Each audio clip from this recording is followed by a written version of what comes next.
Suivant.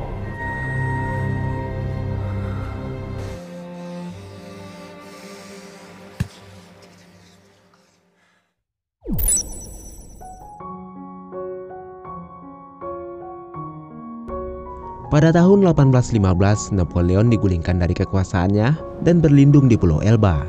Sementara semua orang yang mendukung Napoleon ditangkap dan dihukum mati. Pada suatu malam di Laut Mediterania, sebuah kapal Perancis berpapasan dengan kapal asing yang telah terbakar. Seorang awak kapal muda bernama Edmond Dantes melihat seorang gadis yang hampir tenggelam. Tanpa pikir panjang, ia pun terjun ke laut untuk menyelamatkan gadis tersebut.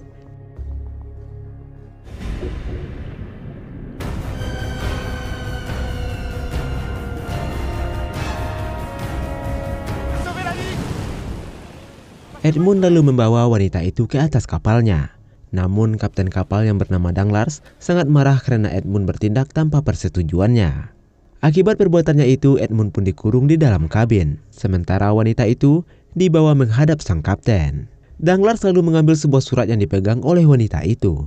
Yang ternyata itu adalah surat perintah dari Napoleon dan wanita itu adalah simpatisan Napoleon. Keesokan harinya wanita tersebut bangun dan meminta surat tersebut pada Danglars. Namun Danglars menolak dan meminta wanita itu untuk menebusnya dengan perak. Sayangnya ia tak punya apapun hingga ia pun terpaksa memberikan surat itu pada Danglars. Qu'est-ce que vous voulez? Essayez l'argent.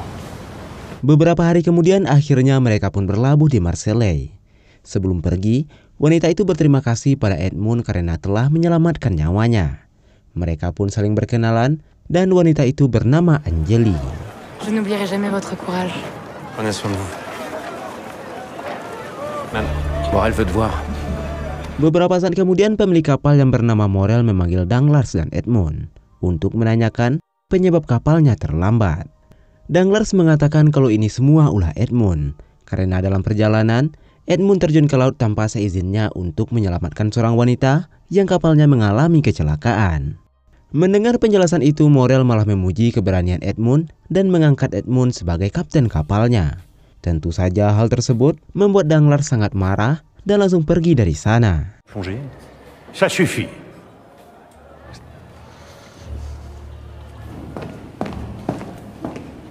Edmond lalu mendatangi kekasihnya yang bernama Mercedes untuk memberitahukan kabar bahagia ini. Mercedes merupakan seorang putri bangsawan, sementara Edmond hanyalah seorang anak pelayan. Perbedaan strata sosial inilah membuat keduanya menyembunyikan hubungan mereka karena bagaimanapun orang tua Mercedes pasti tidak akan setuju putrinya menjalin hubungan dengan pria tersebut. Namun setelah menjadi kapten kapal baru, keduanya berencana untuk memberitahukan hubungan mereka dan akan menikah dalam waktu dekat. Setelah itu Edmond pulang untuk memberikan kabar bahagia ini pada ayahnya yang bernama Louis yang bekerja pada keluarga bangsawan Morcerf. Louis yang sangat bahagia menyuruh Edmond untuk berterima kasih pada keluarga Morcerf karena telah membiayai sekolahnya di kelautan. Keesokan harinya Edmond menemui keluarga Morcerf. Sebagai apresiasi, keluarga ini merayakan momen bahagia itu di halaman belakang rumah. Salah satu putra keluarga Morcerf yang bernama Fernand mengucapkan selamat pada Edmond. Fernand dan Edmond tumbuh bersama sehingga sudah seperti saudara sendiri. Tidak lama kemudian Mercedes yang ternyata sepupunya Fernand juga datang ke sana. Setelah perayaan, Mercedes dan Edmond mengajak Fernand berlayar. Di sana mereka pun berterus terang mengenai hubungan mereka. Saat mendengar keduanya telah menjalin hubungan, membuat raut wajah Fernand seketika berubah. Ternyata diam-diam ia juga mencintai Mercedes. Fernand sempat menanyakan apakah ibu Mercedes mengetahui hubungan mereka. Mercedes mengatakan kalau selama ini ibunya tak pernah menolak permintaannya. Singkat cerita, Edmond dan Mercedes pun akhirnya melangsungkan pernikahan di sebuah gereja. Saat itu, Fernand tak bisa menyembunyikan wajah kesedihan dan kecemburuannya. Sebelum upacara pernikahan berlangsung, tiba-tiba Edmond dijemput polisi dan segera dibawa ke pengadilan. Attends, il y a forcément une explication maintenant, monsieur. Di perjalanan ia melihat banyak warga yang dihukum gantung. Mereka adalah orang-orang yang diduga bersekongkol dengan Napoleon. Sesampainya di pengadilan, Edmond menemui seorang jaksa bernama Villefort. Villefort menanyakan apakah Edmond bersekongkol dengan Napoleon. Dugaan ini terjadi setelah seseorang melaporkan Edmund dengan bukti surat dari Napoleon yang ditemukan di buku harian Edmund. Melihat surat tersebut, Edmund terheran karena ia sama sekali tak mengetahui apapun tentang surat tersebut dan ia juga tidak terlibat dengan Napoleon. Villefort meminta Edmund untuk mengingat kembali apakah ia memiliki musuh. Diangkat sebagai kapten muda dan menikah dengan wanita cantik tentu akan membuat banyak orang yang iri. Edmund mengatakan kalau ia tak pernah punya musuh. Jikapun ada, kemungkinan orang tersebut adalah kapten kapal yang baru saja dipecat dari jabatannya. Edmund juga menambahkan saat pelayaran terakhirnya, ia menyelamatkan seorang wanita yang bernama Angeli yang kapalnya mengalami kecelakaan. Mendengar nama Angeli, tiba-tiba raut wajah Villefort berubah seolah sedang menyembunyikan sesuatu.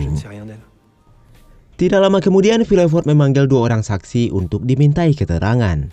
Dia adalah Danglars, kapten kapal yang telah dipecat, dan rekannya yang bernama Gideros. Di saat bersamaan, Fernand yang merupakan seorang kapten militer menyusul ke sana dan berdiskusi dengan Villefort. Villefort mengatakan dari kesaksian 2 orang tadi, Edmund adalah antek-antek Napoleon. Villefort meminta Fernand untuk membuat keputusan apakah mereka harus membebaskan Edmund atau memenjarakannya. Fernand yang sebenarnya dilema bercampur rasa iri dan cemburu, akhirnya memberikan kesaksian palsu bahwa Edmund benar bersekongkol dengan Napoleon. Akibat dari kesaksiannya itu, Edmund pun akhirnya ditahan.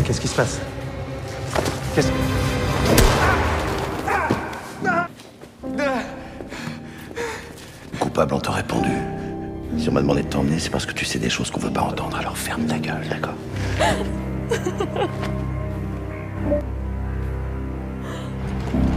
Setelah menjatuhkan hukuman pada Edmund, Villefort menemui selingkuhannya yang bernama Victoria yang saat itu tengah hamil besar. Angeli juga datang ke sana, yang ternyata Angeli ini adalah adik kandungnya Villefort. Angeli sangat marah mendengar Edmund yang tak bersalah diberi hukuman mati. Villefort beralasan kalau yang ia lakukan itu untuk melindungi Angeli dan nama baik keluarganya. Angeli yang merasa berutang nyawa berniat untuk menyerahkan diri agar Edmund terbebas dari hukuman. Mendengar hal itu, Villefort sangat marah dan langsung mencekik Angeli.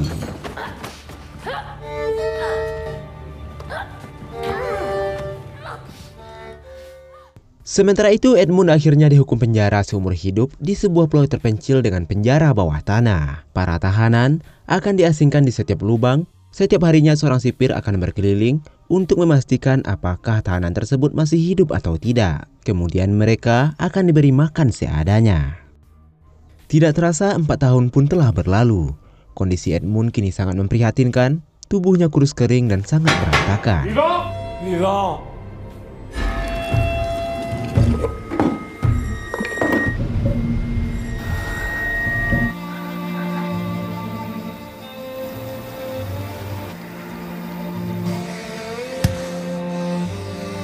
Suatu hari Edmund mendengar suara di balik dinding penjara dan tiba-tiba salah satu batu bergerak. Edmund yang penasaran pun mencongkel batu itu menggunakan sendok dan ternyata ada orang di balik tembok itu. Tapi belum sempat bertanya, terdengar suara penjaga yang membuat orang itu pergi. Vivant! Setelah penjaga pergi, Edmund kembali mencongkel tembok dan menemukan ada terowongan. Ia yang penasaran lalu mengikuti arah terowongan tersebut yang ternyata lubang tersebut menuju sel tahanan lain. Edmund sangat senang karena setelah sekian lamanya, akhirnya ia bisa bertemu dan berbicara dengan seseorang. Pria yang bernama AB itu bercerita kalau selama 6 tahun ini ia terus berusaha menggali. EB juga menambahkan kalau saja ada orang yang membantunya, maka ia akan lebih cepat kabur dari tempat ini. Mendengar rencana EB, Edmund pun akan membantu EB untuk menggali bersama-sama.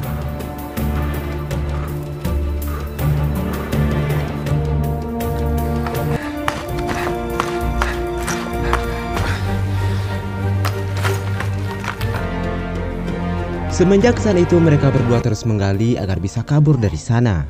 Tidak hanya itu, EB merupakan orang yang sangat pintar. Ia mengajarkan Edmund beberapa bahasa asing dan juga filsafat serta ilmu pengetahuan sejarah, matematika dan banyak lainnya. Tidak terasa musim berganti musim, tahun berganti tahun, Edmund tetap semangat untuk menggali. Semua itu ia lakukan untuk bisa kembali bertemu dengan kekasihnya yaitu Mercedes. Pada suatu hari, Ebe menceritakan sebuah kisah di mana 700 tahun yang lalu ketika Perang Salib, para kesatria Templar berhasil memenangkan peperangan. Atas kemenangan itu, para kesatria Templar berhasil mendapatkan harta jarahan yang sangat banyak. Namun dengan adanya harta karun tersebut membuat perperangan baru di antara banyak pihak. Raja Philip akhirnya memerintahkan agar harta itu disita, namun sayangnya tidak ada satupun yang mengetahui di mana tempat penyimpanan harta itu. Para kesatria Templar saat itu juga tak bisa memanfaatkan harta karun tersebut karena mereka sibuk berperang dan membalaskan dendam. Ebe merupakan orang terakhir yang mengetahui keberadaan harta karun itu. Ia pun mengajak Edmund untuk mengambil harta karun dan akan membagi setengahnya. Tidak terasa 10 tahun pun telah berlalu dan mereka terus menggali mencari jalan keluar dari penjara itu. Hingga pada suatu ketika, saat mereka terus menggali, tiba-tiba terjadi tanah longsor yang membuat Ebe sekarat. On y est presque. C'est une question de jour. Laisse aller. L'eau. Laisse aller. Reculez, l'abbé! Reculez! Edmund mencoba menarik tubuh Ebe keluar dari terowongan, tapi sayangnya kondisinya semakin memburuk. Dalam keadaan sekarat, Ebe memberitahu Edmund posisi harta karun yang akan mereka cari. Harta itu tersimpan di dalam sebuah gua di sebuah pulau bernama Pulau Monte Cristo. Dan tidak lama kemudian, Ebe pun menghembuskan nafas terakhirnya. Tidak berselang lama, seorang sipir berkeliling untuk mengecek keadaan para tahanan. Mendengar Ebe yang sudah tak bicara, ia memutuskan untuk turun dan mengeceknya. Ia bahkan sempat menusuk badan Ebe dengan pisau untuk memastikan pria itu tidak berpura-pura. Setelah memastikan Ebe meninggal, sipir itu memasukkan tubuhnya ke dalam karung. Saat sipir kembali ke atas, Edmund memanfaatkan momen ini untuk masuk ke dalam karung menggantikan Ebe. Sesaat kemudian, sipir menarik tubuhnya dan akan membuangnya ke laut. Saat mereka membawa Edmund, sipir lain berkeliling untuk mengecek tahanan. Ia tak mendengar suara Edmund dan memutuskan untuk mengeceknya ke bawah. Pada saat sipir itu sampai di sana, akhirnya ia tahu kalau ternyata ia telah ditipu. Il dit debout.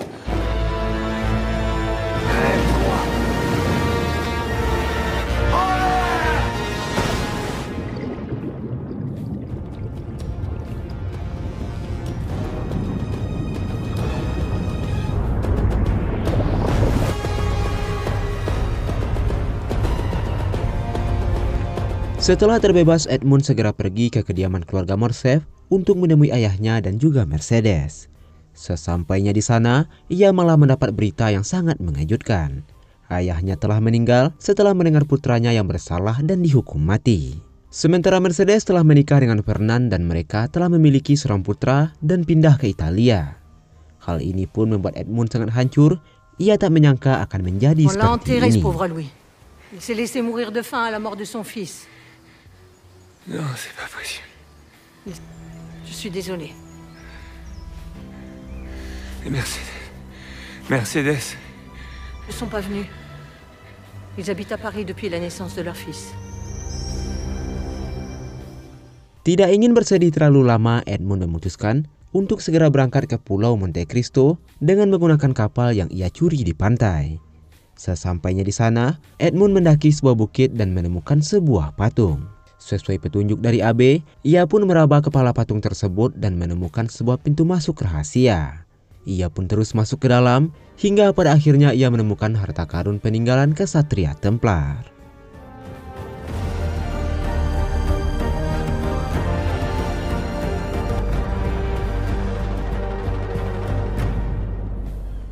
Satu tahun kemudian terlihat Edmund menyamar sebagai seorang pastor dan menemui Gideros, salah satu orang yang memberikan kesaksian palsu yang membuat dirinya dipenjara. Saat itu Edmund menemuinya dalam keadaan yang sangat memprihatinkan dan tak mempunyai uang.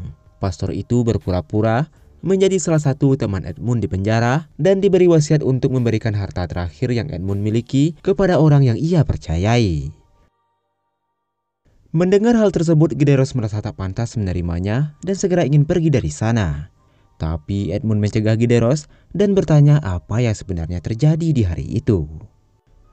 Akhirnya Gideros pun buka mulut. Memang benar, orang yang memfitnah Edmund di hari itu adalah Danglars sendiri. Hal yang paling mengejutkan Edmund, ternyata Fernand sahabatnya sendiri bekerja sama dengan Danglars dan juga Villefort agar Edmund dipenjara. Hal ini akan menguntungkan bagi Fernand karena ia sendiri sangat ingin menikahi Mercedes. Par amour pour Mercedes, il a sacrifié Edmond. Il vivra. Et pour tout le monde. Setelah berita hukuman Edmund tersebar kemana-mana, satu-satunya orang yang ingin membebaskan Edmund adalah Tuan Morel, si pemilik kapal. Namun setelah mengetahui kematian Edmund, Morel terpaksa menerima Danglars kembali menjadi kapten kapalnya. Sayangnya Danglars menghilangkan kapal Morel yang membuat Morel bangkrut dan terpaksa menjual perusahaannya dengan harga murah, yang pada akhirnya dibeli semua oleh Danglars. Tapi anehnya beberapa bulan kemudian kapal-kapal yang hilang muncul kembali. Danglars pun tak bisa diadili karena dia bersekongkol dengan jaksa Villefort. Kini Danglars menjadi orang kaya dan menikahi wanita simpanan Villefort, yaitu Victoria. Gideros tak berani berbuat apa-apa, ia takut jika buka mulut nasibnya akan sama dengan Angeli. Edmund pun heran dan bertanya apa yang terjadi dengan Angeli. Gideros mengatakan Angeli diculik oleh orang suruhan Villefort lalu dijual sebagai wanita penghibur. Mendengar hal tersebut, Edmund akhirnya bangkit dan segera pergi dari sana untuk menyelamatkan Angeli. Beberapa hari kemudian Edmund pun berhasil menemukan Angeli. Namun kondisinya sangat memprihatinkan. Dia tampak jauh lebih tua, sakit-sakitan, dan hanya bisa berbaring di tempat tidur. Edmund berniat membawanya pergi, tapi Angeli menolak. Sebaliknya dia meminta Edmund untuk menyelamatkan seorang anak laki-laki yang merupakan anak haram Villefort dan Victoria. Angeli mengatakan kalau dulunya dia berencana membunuh Villefort di Paris. Tapi pada saat mencoba menjalankan aksinya itu, ia mendengar Victoria menjerit kesakitan dan melahirkan seorang putra. Tidak ingin orang lain mengetahui hal ini, Villefort pun pergi ke halaman belakang dan menguburnya hidup-hidup di dalam sebuah peti. Setelah Villefort pergi, Angeli yang kasihan membongkar peti itu dan membawa sang bayi pergi dari sana. Kemudian membawanya ke sebuah panti asuhan. Hingga pada akhirnya, Angeli pun ditangkap kembali oleh pemilik rumah bordir. Mendengar perbuatan Villefort yang di luar batas membuat Edmund kehabisan kesabaran. Ia memutuskan untuk membalaskan dendamnya pada orang-orang yang telah membuatnya menderita. Setelah itu Edmund pergi ke sebuah panti asuhan tempat seorang anak yang diceritakan Angeli sebelumnya. Sesampainya di sana, ia bertemu dengan Andre yang tidak lain adalah anak Villefort dan Victoria. Setelah mendengar penjelasan Edmund, pemuda tersebut terlihat sangat ingin balas dendam. Tanpa ragu, Andre pun ikut dengan Edmund untuk memulai rencana mereka. Untuk melancarkan aksi balas dendamnya, Edmund membeli sebuah rumah mewah layaknya istana seorang bangsawan. Kemudian mengganti namanya menjadi Konde Monte Cristo. Edmund juga mengajak seorang wanita bernama Heidi untuk balas dendam bersama. Dulunya Fernand membunuh ayah Heidi dan sekarang mengajak putrinya untuk membalaskan dendamnya. Edmund mengajari Heidi dan Andre untuk bersikap layaknya seorang bangsawan. Dengan begitu mereka akan mudah masuk ke dalam lingkungan bangsawan yang telah menghancurkan hidup mereka. 5 tahun kemudian, Fernand yang selama ini bekerja di dunia militer akhirnya memutuskan untuk pensiun dari jabatannya. Ia mengadakan upacara perpisahan yang dihadiri oleh Mercedes, istrinya, dan anak mereka yang bernama Albert. Pada saat itu semua bangsawan diundang termasuk Edmund yang kini berganti identitas menjadi Monte Cristo. Mereka sama sekali tak bisa mengenali Edmund karena Edmund menyamar menggunakan sebuah topeng dari kulit. Dalam perjalanan pulang, tiba-tiba seseorang merampas medali Fernand yang membuat Albert langsung mengejarnya. Tapi sialnya, ia dikepung oleh beberapa orang lalu mengeroyoknya.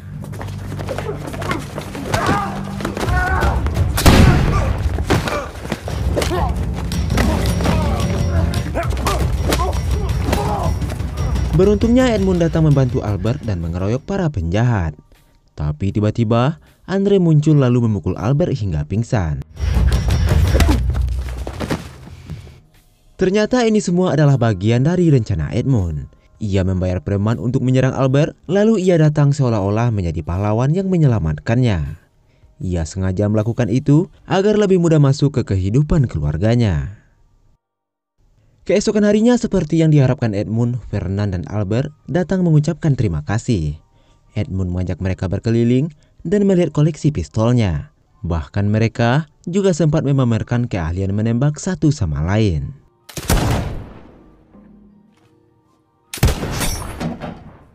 Melihat keahlian Edmund di atas rata-rata, Fernand pun mengajaknya untuk berburu bersamanya. Tidak lama kemudian, Fernand berpamitan untuk pulang dan meninggalkan Albert yang masih ingin melihat koleksi senjata Edmund. Saat berkeliling, Albert melihat seorang wanita muda yang sedang bernyanyi sambil memainkan alat musik. Awalnya Albert mengira kalau wanita tersebut adalah istri Edmund. Namun Edmund mengatakan kalau wanita itu adalah putri baptisnya yang bernama Heidi. Albert yang tertarik dengan Heidi meminta Edmund untuk memperkenalkannya. Awalnya Edmund menolak karena Heidi bukanlah wanita yang mudah untuk didekati karena ia memiliki trauma masa lalu. Namun Albert tetap memaksa hingga akhirnya Edmund pun memanggil Heidi untuk memperkenalkannya. Yang ternyata ini juga menjadi bagian rencana mereka. Mereka sengaja membuat Albert jatuh cinta dengan Heidi agar bisa menghancurkannya dengan mudah. Keesokan harinya Edmund memenuhi undangan berburu keluarga bangsawan dan ditemani oleh Andre yang kini berganti identitas menjadi Pangeran Cavalcanti. Saat itu, untuk pertama kalinya Andre bisa melihat ayah biologisnya secara langsung. Ia terlihat tak bisa menyembunyikan dendamnya. Les amis, voici le comte de Monte Cristo et le prince Andrea Cavalcanti. Singkat cerita, perburuan pun dimulai. Mereka menyusuri hutan dengan kuda dan menargetkan seekor rusa. Tidak lama kemudian, terdengar suara tembakan yang menjadi penanda rusa tersebut berhasil didapatkan.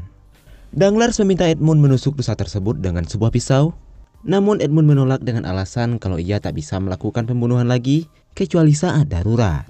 Karena Edmund menolak, akhirnya ia memberikan pisau tersebut pada Andre. Andre segera menusuk rusa tersebut sekaligus menatap mata ayahnya dengan tatapan tajam.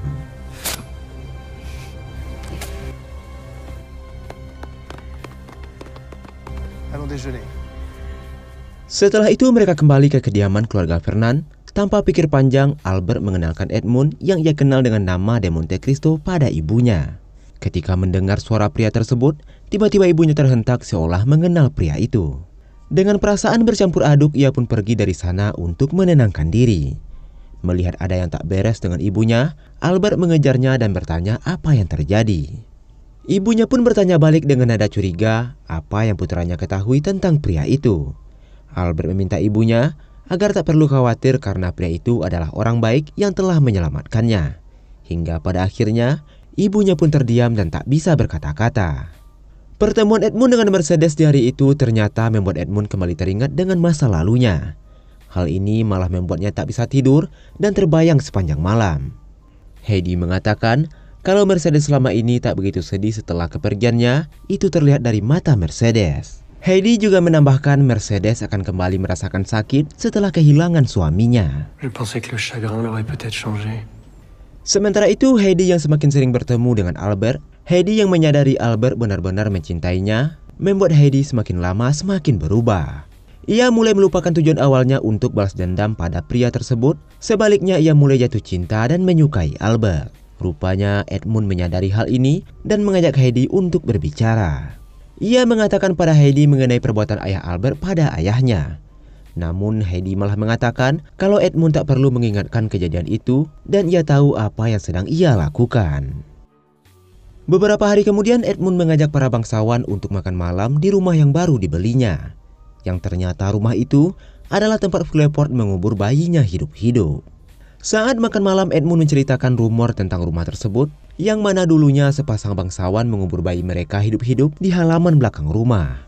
Pada saat mendengar cerita itu, Villefort dan Victoria terlihat sangat panik, namun Danglars yang tak mengetahui apa-apa malah tertarik untuk mendengarkan cerita tersebut. Edmund mengatakan kalau ia menemukan sebuah peti yang terkubur di belakang rumah. Berhubung semua orang ada di sana, Edmund mengajak mereka untuk menggali peti itu. Saat mereka menggali tanah dan menemukan sebuah peti, Villefort dan Victoria sangat takut jika isinya adalah tulang belulang bayi mereka.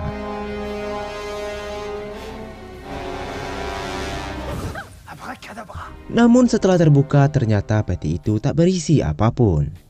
Peristiwa itu membuat Victoria sangat khawatir mengenai latar belakang Monte Cristo yang sebenarnya. Mereka penasaran bagaimana mungkin pria tersebut mengetahui apa yang mereka lakukan seolah-olah berada di sana. Victoria semakin histeris setelah memikirkan tubuh putranya yang tidak mereka temukan di dalam peti tadi. Villefort yang mulai curiga pun akhirnya memutuskan untuk mencari tahu latar belakang Monte Cristo yang sebenarnya. Villefort pun memulai penyelidikannya dan menemui seorang pria yang diduga adalah musuh bebuyutan Monte Cristo yang bernama Tuan Halifax. Villefort sendiri tak tahu kalau Tuan Halifax itu adalah Monte Cristo atau Edmund yang telah menyamar menjadi orang lain untuk menjebak Villefort. Vous savez où il se trouvait il y a 15 ans? Qu'est-ce qu'il vous a fait, monsieur le procureur? Beberapa hari kemudian keluarga Danglars mengadakan pesta ulang tahun untuk putrinya. Semua bangsawan, termasuk Monte Cristo pun diundang datang ke pesta tersebut. Sebelum pergi, Monte Cristo kembali mengingatkan dua anak didiknya untuk tetap fokus pada tujuan mereka. Andre diminta untuk mendekati putri Danglars, sedangkan Heidi diminta untuk tetap fokus pada Albert. Sesampainya di sana, kedua anak didiknya pun mendekati target dan mengajak mereka berdansa. Di saat yang sama, ternyata Mercedes juga datang ke sana. Monte Cristo mencoba untuk mendekatinya dan bergabung bersama mereka. Sesaat setelah itu keduanya menjauhi kerumunan. Mercedes yang masih penasaran dengan latar belakang Monte Cristo mencoba untuk mengulik masa lalunya. Monte Cristo mengatakan kalau dulunya ia pernah jatuh cinta pada seorang gadis dan gadis itu berjanji akan setia sampai liang kubur. Namun sayangnya gadis itu malah menikah dengan orang lain. Votre main tremble.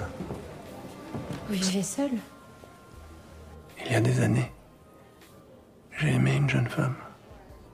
J'ai cru qu'elle m'aimerait assez pour m'attendre. Mais quand je suis revenu, elle était mariée. Merasa seolah-olah gadis itu adalah dirinya, Mercedes bertanya apakah Monte Cristo telah memaafkan gadis tersebut. Monte Cristo menjawab kalau ia hanya memaafkan orang yang meminta maaf. Beberapa hari kemudian, sebuah koran milik Halifax menerbitkan sebuah berita kalau kapal Danglars yang ada di pelabuhan telah hilang dicuri. Akibat berita tersebut, membuat sahamnya turun drastis yang membuat Danglars sangat panik. Tidak lama kemudian, Fernand datang dan mengatakan kalau ia mendapat informasi dari teman militernya bahwa semua kapal milik Danglars masih berada di pelabuhan. Yang ini artinya, koran Halifax telah menyebarkan berita palsu. Villefort menyarankan pada Danglars untuk menuntut Halifax karena pencemaran nama baik. Namun Danglars mempunyai ide lain. Ia berniat membeli sahamnya terlebih dulu karena harganya sedang murah. Nanti setelah harganya naik, ia bisa menjualnya dengan harga mahal. Setelah itu barulah dia akan menuntut Halifax. Tapi yang menjadi masalah sekarang adalah ia butuh uang sebesar $500 juta untuk membeli saham tersebut. Satu-satunya orang yang memiliki uang sebanyak itu adalah Monte Cristo. Keesokan harinya mereka mendatangi Monte Cristo untuk meminjam uang. Sebagai jaminan, Danglars memberikan surat-surat asetnya senilai $200 juta. Namun Monte Cristo menolak untuk menerima jaminan itu. Ia bersedia memberikan pinjaman tanpa bunga dan jaminan karena ia juga membenci Halifax. Tapi Danglars tetap memaksa Monte Cristo untuk menerima jaminan itu sebagai tanda persahabatan. Danglars juga berjanji akan mengembalikan uang itu dalam waktu 1 minggu. 1 minggu kemudian persidangan pun digelar. Danglars menuntut Halifax atas pencemaran nama baik. Tapi sayangnya Tuan Halifax tak menghadiri sidang tersebut dan hanya mengirimkan perwakilan. Yang membuat semua orang terkejut, ternyata Andre lah yang mewakili Halifax. Je demande au représentant de Monsieur Halifax de se faire connaître s'il est présent. Qu'est-ce que vous faites? C'est pas encore fini, hein?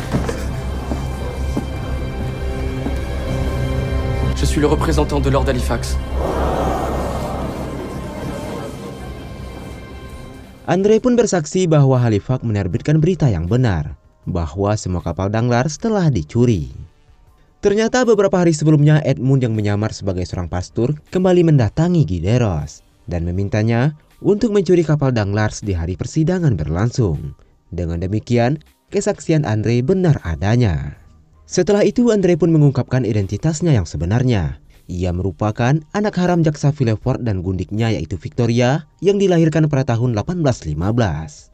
Awalnya mereka tak percaya hingga pada akhirnya Andre mengeluarkan bekas kain yang digunakan untuk membungkusnya di malam itu. Ia juga meminta ibunya bersaksi di depan hakim. C'est ici, à Paris, que j'ai enfin retrouvé la trace de mon... Je suis le bâtard d'un aristocrate français de sa maison. Il m'a enveloppé dans un linge et m'a enterré vivant. Mon père, le procureur de Villefort. C'est une calomnie! Je vous poursuivrai! Monsieur Caval. Merasa dirinya terpojok dan tak bisa membela diri, Villefort pun memutuskan untuk pergi. Namun Andre yang terlanjur dendam pada ayahnya tak bisa menahan diri hingga akhirnya di tengah keramaian, Andre menusuk leher ayahnya dari belakang. Pourquoi ne m'as-tu pas dit la vérité? Me voulait comme gendre, mais cela ne se peut pas puisque ta mère est également la mienne. Comte!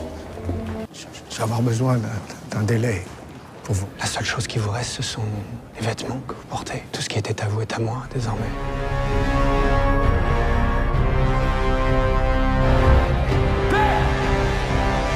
De la part d'Angèle.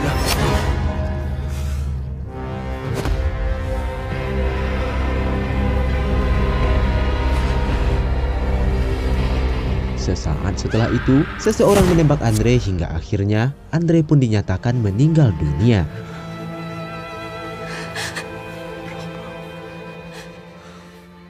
Di pemakaman Andre, Heidi menyalahkan Edmund. Ia menganggap Edmund merupakan orang jahat yang telah berhasil mencuci otak mereka sehingga menumbuhkan kebencian pada orang lain begitu mendalam. Namun Edmund membela diri dan mengatakan kalau apa yang terjadi saat ini murni kesalahan Andre sendiri. Ia terlalu gegabah dan tak bisa bersabar. Heidi yang dilema mengenai hubungannya dengan Albert pun merasa sangat terpukul. Tak ingin sesuatu yang buruk terjadi pada Albert, Heidi mengirimkan surat dan meminta Albert untuk menjauhinya. Namun Albert yang sudah terlanjur cinta tak mau mendengarkan isi surat itu dan segera mendatangi Heidi. Rupanya Mercedes menemukan surat tersebut dan ternyata kecurigaannya mengenai identitas Monte Cristo ternyata benar. Sesampainya di sana, Albert segera mengajak Heidi untuk kabur. Tidak lama kemudian, Monte Cristo datang dan mencegah mereka. Bahkan, ia juga ingin mengungkapkan identitas Heidi yang sebenarnya. Sebelum Monte Cristo berbicara, Heidi mencegahnya dan mengatakan yang sebenarnya. Bahwa yang membunuh ayah Heidi adalah ayah Albert, yaitu Fernand. Tujuan mereka yang sebenarnya adalah untuk membalas dendam. Merasa dirinya telah dimanipulasi, Albert tak bisa menahan amarah dan menantang Monte Cristo untuk duel tembak. Pada saat Monte Cristo sedang mempersiapkan pistolnya, tiba-tiba Mercedes datang dan memanggilnya sebagai Edmund. Edmond, tu ne tueras pas mon fils. Je t'ai reconnu à la seconde où je t'ai vu. Je ne connais personne de ce nom. Awalnya Monte Cristo masih tetap berpura-pura tak mengenal nama itu. Hingga akhirnya Mercedes mengaku kalau ia menyadari pria yang ada di depannya ini adalah Edmund, mantan kekasihnya. Edmund pun mengungkapkan kekecewaannya pada Mercedes. Ia juga memberikan surat kesaksian Fernand yang membuat dirinya berakhir di penjara bawah tanah dan dinyatakan tewas. Melihat surat tersebut, Mercedes sangat kecewa pada Fernand. Mercedes yang merasakan apa yang dirasakan Edmund akhirnya mempersilahkan Edmund untuk membalaskan dendamnya pada orang yang bersalah. Tapi jangan pada putranya, yaitu Albert. Pourquoi m'a-t-on donné pour mort? Pourquoi? Regarde, Mercedes. Je l'ignore. Keesokan harinya duel tembak pun dimulai. Albert yang dipenuhi ketakutan tetap mencoba melawan meskipun tangannya gemetar.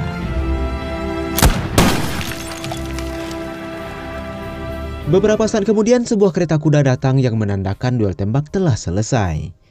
Saat melihat Edmund yang keluar dari kereta itu, membuat Heidi tak bisa menahan kesedihannya. Tapi beberapa saat kemudian, Albert juga keluar dari kereta itu yang membuat Heidi langsung memeluknya. Yang ternyata saat duel menembak, Edmund sengaja tak menembak Albert. Ia tak ingin Heidi merasakan kesedihan, kehilangan orang yang dicintainya sama seperti dirinya dulu. Edmund juga menyebarkan kabar kematian Albert sehingga mereka bisa pergi jauh dan hidup bahagia yang dulu tak bisa ia wujudkan bersama Mercedes. Sementara itu, Mercedes yang sudah mengetahui kebusukan suaminya memutuskan untuk meninggalkan suaminya. Merasa kalau ini adalah ulah Edmund yang menyamar sebagai Monte Cristo, akhirnya Fernand pergi menemui Edmund di rumahnya. Sesampainya di sana, ia melihat Edmund yang kini menunjukkan wajah aslinya. Edmund, montre-toi! Je t'attendais. Il n'est jamais trop tard. Edmund pun mengungkapkan kebenciannya pada Fernand yang telah mengkhianatinya. Sesaat kemudian, Fernand pun menyerang Edmund dengan pedangnya hingga akhirnya pertarungan di antara keduanya dimulai.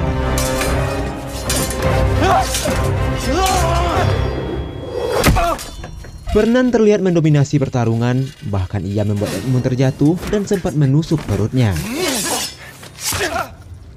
Namun Edmund tak mau menyerah hingga akhirnya ia berhasil mengalahkan Fernand. Tapi di akhir pertarungan, Edmund sama sekali tak menghabisi Fernand. Ia membiarkan Fernand tetap hidup dan hidup dalam penderitaan ditinggalkan orang-orang yang dicintainya. Setelah kejadian ini, Edmund merasa dendamnya telah tertuntaskan. Ia mengirimkan surat pada Mercedes sebagai bentuk perpisahan. Dalam surat tersebut, ia meminta Mercedes tak perlu khawatir soal putranya, karena kini Albert dan Heidi sudah bahagia. Setelah itu, Edmund pun kembali ke lautan untuk berlayar, menjalani sisa hidupnya tanpa meninggalkan jejak. Lalu, film pun selesai. Dan itulah kisah yang sangat menarik dari film The Count of Monte Cristo yang penuh dengan pengkhianatan dan balas dendam. Tapi akhirnya Edmund sadar bahwa dendamnya hanya pada Fernand dan membiarkan Albert dan Heidi hidup bahagia. Menurutmu apa pesan moral yang didapat dari cerita ini? Silahkan tuliskan di kolom komentar.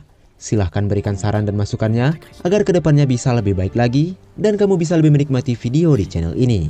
Akhir kata saya ucapkan terima kasih, sampai jumpa di video selanjutnya dan wassalamualaikum warahmatullahi wabarakatuh.